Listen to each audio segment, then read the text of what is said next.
All right, students. So this video is about the central dogma of life. We're continuing our unit on the central dogma, and this is going to go over types of mutations.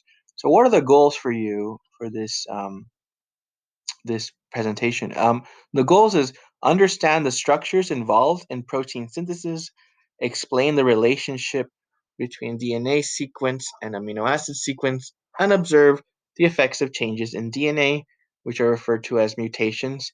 Mutations are any change in nucleotide sequence. It could be in RNA, the AUCG, or they could be in DNA, the ATC G. There could be changes in that, and that could cause certain consequences. So this is just a review. You should know what transcription is, what is translation, and remember this entire process is creating an amino acid sequence. That's what proteins are made of. Proteins are made up of amino acids. This is just a review. We have our DNA, a copy of that information. Remember, DNA encodes for proteins. That DNA is copied in the form of a molecule called RNA or mRNA, messenger RNA, and that message is sent out into the cytoplasm. And then we have our ribosome that reads the codons of mRNA, and then we have our transfer RNA or tRNA. They're the ones who are bringing the amino acid to the site of the ribosome. The anticodon of the tRNA is paired with the codon and mRNA, and then we get our chain of amino acids. We get our protein. So when you are looking into assignments, or if you want to read about this, they refer to proteins in a variety of ways. They're called amino acid chains, amino acid sequence, peptide sequence, polypeptide. All of that is pretty much saying the exact same thing in different ways, and it's talking about a protein. You should know what proteins do, what are their functions in living things. So I wrote definitions that you can read for yourself. So look right here in this diagram, peptide synthesis is just peptide is another word for protein. Growing peptide chain, we have our amino acids being transferred by the transfer RNA. Codons here are matched to the codons. The anticodon is matched to the codon right here. Uh, what are amino acids? Why are they so special? They're the building blocks of proteins, small molecules that bond together to form proteins. There are 20 amino acids. Here are the representations of those weird letters, the PRO. They represent molecules, physical molecules, atoms bonded together. And it says right there, the unique properties, its characteristics, how they function, their um, profile, their chemical profile, how they interact with each other, their environment, all that stuff. That's where first two properties contribute to the unique properties of the resulting protein. So, in other words, if you put a bunch of these amino acids together, their properties, their characteristics will determine the characteristics of the resulting protein. In other words, Lego pieces. You put different Lego pieces in in variety of ways, you're going to get different products. Kind of the same thing. This is referring to their chemical properties. Are they polar, uncharged, nonpolar, uncharged? Are they positive? Are they negative? For our class, all you need to know is that they have unique properties, and that when they're bonded together, they make the properties of the protein. This is more of advanced chemistry, which we're not going to get through in this class. All right, so here we have a chain of amino acids.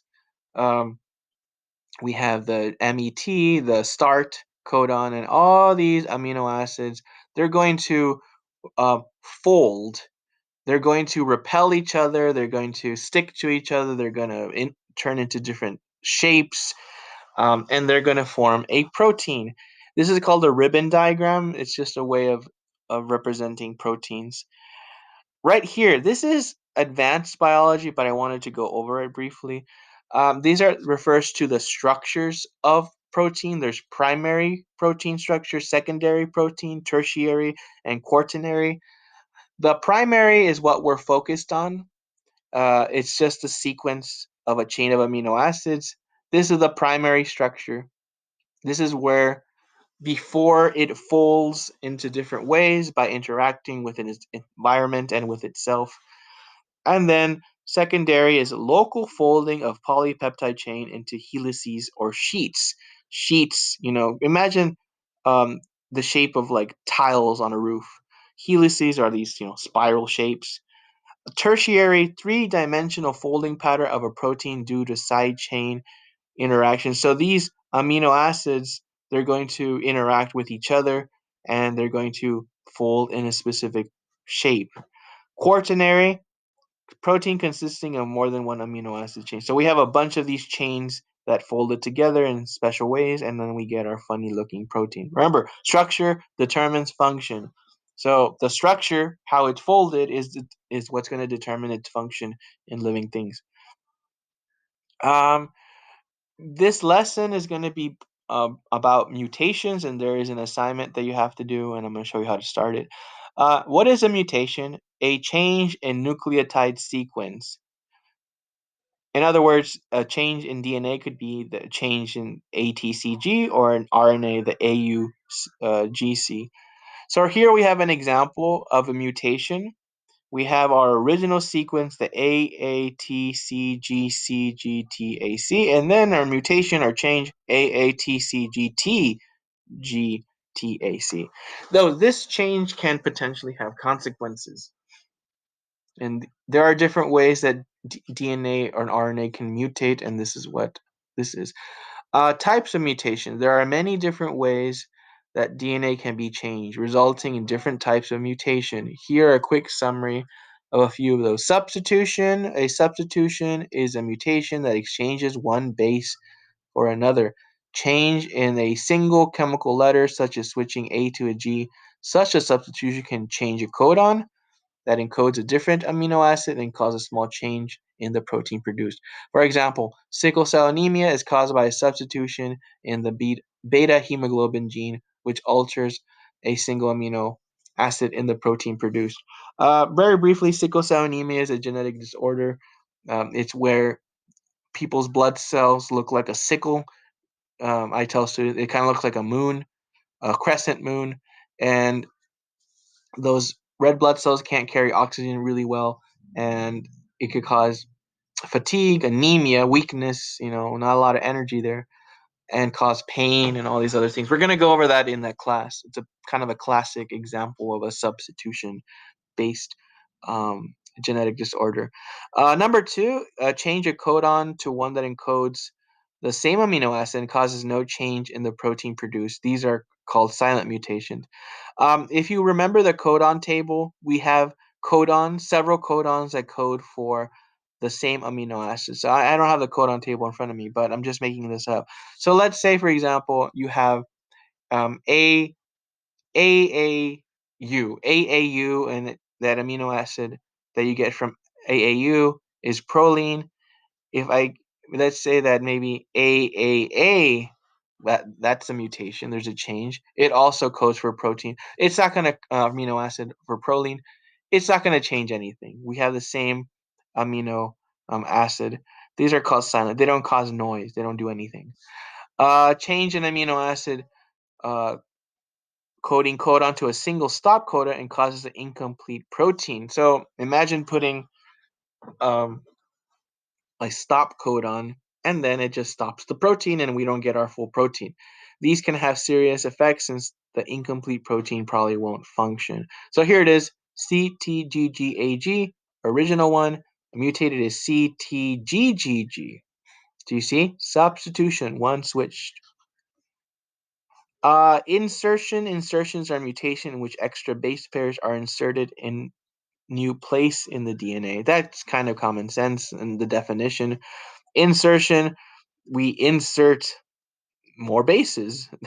Original was CTGAG, new one is CTGGTGG. and I'm reading it wrong. CTGGTGGAG.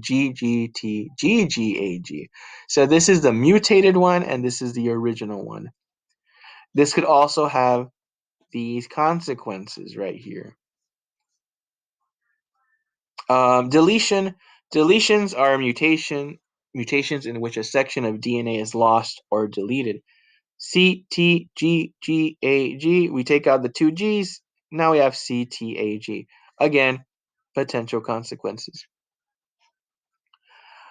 Frame shift mutation. It says since protein coding DNA is divided into codons 3 bases long, insertions and deletions can alter a gene so that its message is no longer correctly parsed. These changes are called frame shift. Consider this sentence. The fat cat sat. Each word represents a codon. If we delete the first letter and parse the sentence in the same way, it doesn't make sense. In frame shifts, a similar error occurs at the DNA level, causing the codons to be parsed incorrectly.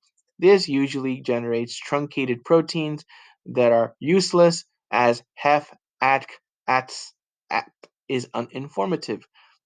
There are other types of mutations as well, but this short list should give you the idea of the possibilities. Yeah, those are more chromosomal mutations, which we'll go over later. So do you see right here, the fat cat sat? If we just deleted the T and now the sentence is read at a different location, you shift your reading, now it doesn't make sense. The same thing happens with a sequence of DNA.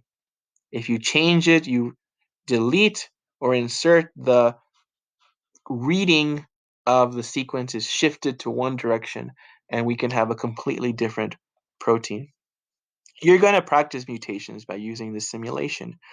This is the assignment part. This is the assignment part, and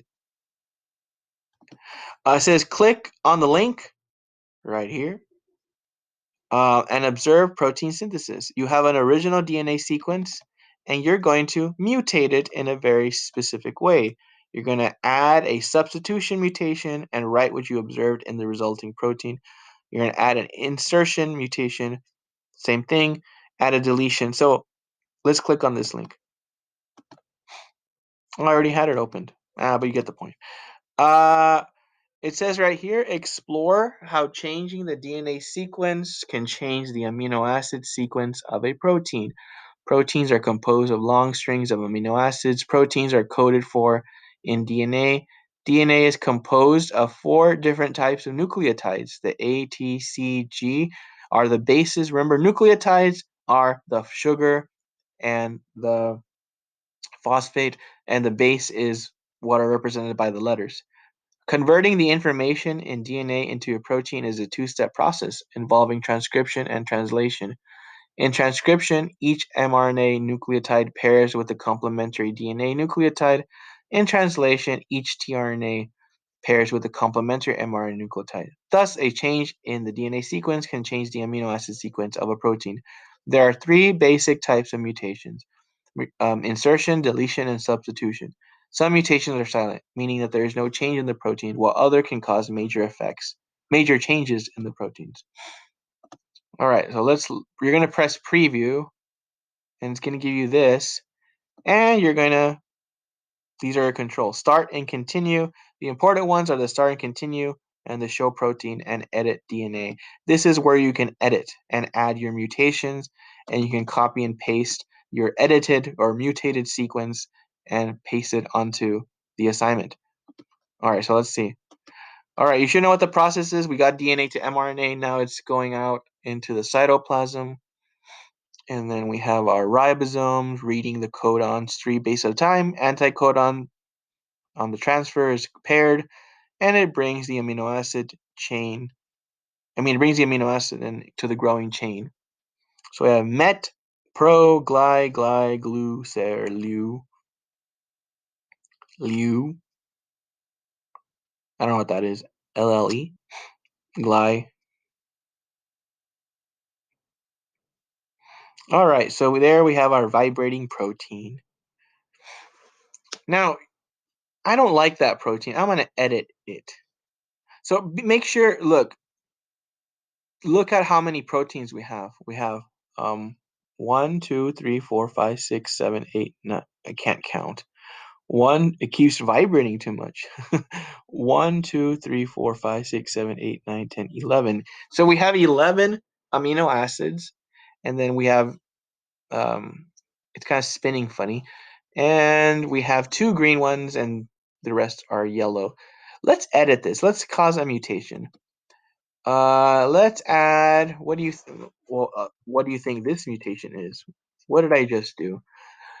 All right, I'm gonna apply it, and then I'm going to show protein, and I'm gonna write. I'm gonna observe what I see. Oh, do you notice any changes? Any specific changes? My recommendations for observation is, um, write about the number of amino acids. Write, not white. Write about the length of the chain.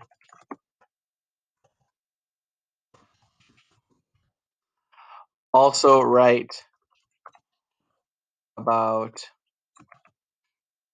um, the behavior. I mean, is it spinning more? Is it kind of doing its own thing? You're going to write your observations here, and you're going to, on each of them, and you're going to copy and paste the mutated one. So let's look at this one. Let's reset. Reset, edit DNA. Oops, something happened. Let's apply, show protein. Ah, look at that. Notice any differences compared to the original one, the original sequence. And I'm going to take my um, sequence, and then I'm going to paste it. Obviously, that was a deletion. And I'm going to write, I noticed that the protein slash chain shorter. I don't know. These are your observation. That's my observation. That's what you're going to do. So the whole purpose, what is the purpose of this? Just to see how mutations work and the consequences and using a simulation. All right, hopefully that's clear. If you don't want to watch the whole video, you can watch it in parts. I should have timestamps, but there you go.